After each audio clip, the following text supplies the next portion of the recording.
Welcome to This Explainer. You know, we often talk about athletes like they're superheroes, right? But today we're looking at what actually happens when the human body, which is basically this incredibly finely tuned machine, gets pushed literally to its absolute breaking point.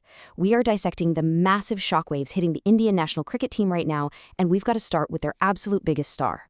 I mean, as a pro athlete, your body is your entire livelihood. But in the absolute heat of a championship final, that line between, heroic determination and really dangerous overexertion, it can blur in an instant. And with the huge recent news that Virat Kohli has officially been ruled out of the upcoming ODI series against Afghanistan because of a hamstring injury, we really have to ask ourselves, how exactly did this happen? Section 1. The IPL Final Fallout. So every crisis has that one inciting incident, right? And for the Indian squad, it happened under the brightest lights imaginable. Just think about the sheer grit behind the number 75.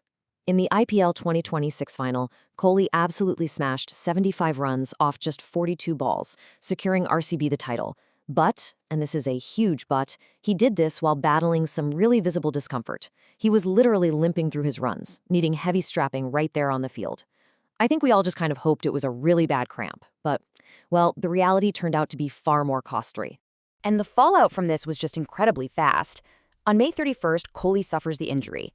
Then, less than a week later, on June 6th, the BCCI's selection committee has to suddenly convene to figure out squad adjustments. With that first ODI against Afghanistan looming just days away on June 13th, there was just absolutely no time for a miracle recovery here.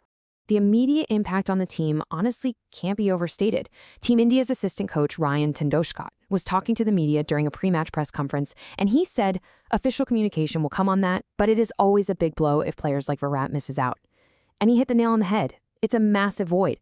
But to truly understand why Kohli absolutely had to step away, we kind of need to look under the hood.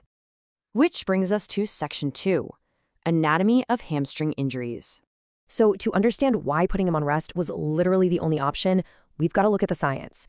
His scans revealed a distal semimembranosus tendon tear. Now, in plain English, that's basically a strain or a tear of those posterior thigh muscles. Think about it like this. When you sprint or suddenly accelerate or aggressively run between the wickets, your hamstrings are basically acting like your body's brakes.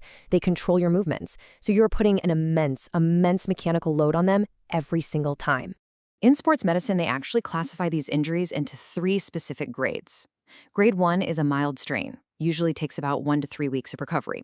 Grade 2 is a partial tear, bumping that up to 3 to 6 weeks. And grade 3, that's a severe, complete tear that needs 6 weeks or more. Now, because Kohli was officially advised to take a minimum of 2 weeks rest, that puts him squarely in the grade 1 category, which is good news, right? It's mild enough to avoid surgery. But it is serious enough that if he tried to push through it, it could so easily trigger a grade 2 or even a grade 3 tear. But what actually triggers this in the cricketer? Well, it's those sudden bursts of acceleration, explosive bowling actions, and all that sprinting between wickets. But honestly, the biggest culprit of all is usually muscle fatigue and just not getting enough recovery time. It is definitely no coincidence that this happened at the absolute tail end of a grueling 2-month-long IPL tournament. At that point, a player's muscle coordination naturally just starts to decline. Section 3. India's growing injury crisis. Now, if Kohli's injury was just an isolated incident, it would just be a headache. But when we zoom out, we are seeing a full-on domino effect here. He's not the only team leader on the medical table right now. Rohit Sharma suffered a hamstring injury back in April and missed nearly a month of action. And meanwhile, Hardik Pandya is dealing with a long-standing back issue. So both of these guys are in a major race against the clock. Going into the selection committee meeting, the hurdles were just incredibly high. By early June, Rohit Sharma hadn't even reported for his mandatory fitness test yet. And while Hardik Pandya was over at the Center of Excellence, he still needed specific medical clearance just to bowl. So think about that. Right now, the actual spine of the Indian team is basically just sitting around waiting on doctor's notes. Which leads us to Section 4, New Faces Stepping Up. You know how it goes in professional sports. One player's crisis is absolutely another player's opportunity. To replace Kohli, Rituraj Gaikwad has really emerged as the frontrunner here, looking fully primed after impressing selectors in South Africa. And if Rohit Sharma fails his fitness test, Well, Yashasvi Jaiswal is waiting in the wings. I mean, he literally scored his maiden ODI century in his last appearance, so he's ready. Plus, with Gaikwad likely moving up, the super aggressive Rajat Patidar is being looked at for the India A squad, so the talent pool is definitely deep. But man, the pressure on these young shoulders right now is just immense. Section 5. Looking ahead to England. Now, you might be sitting there wondering, why not just heavily tape Kohli up and let him play the final match against Afghanistan? Well, we have to look at the larger schedule. Right after the Afghanistan series wraps up, India is traveling for a massive white ball tour against England in July. And hovering above all of this, the whole shebang, is the ultimate goal, the 2027 ODI World Cup. Every single match they play right now is a stepping stone for that.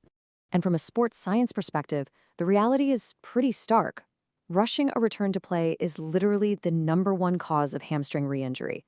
To actually return safely, a player has to restore near equal strength compared to their uninjured leg, and they have to be able to sprint completely pain-free.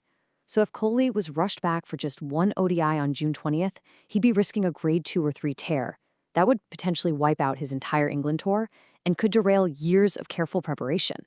Which really brings us to our final thought. The modern cricket calendar is just relentlessly unforgiving, and athlete workload management has never, ever been more critical than it is today. When you look at the sheer physical toll on stalwarts like Kohli, Rohit, and Hardik, you really have to ask yourself, is a quick return for a bilateral series actually worth risking the 2027 World Cup?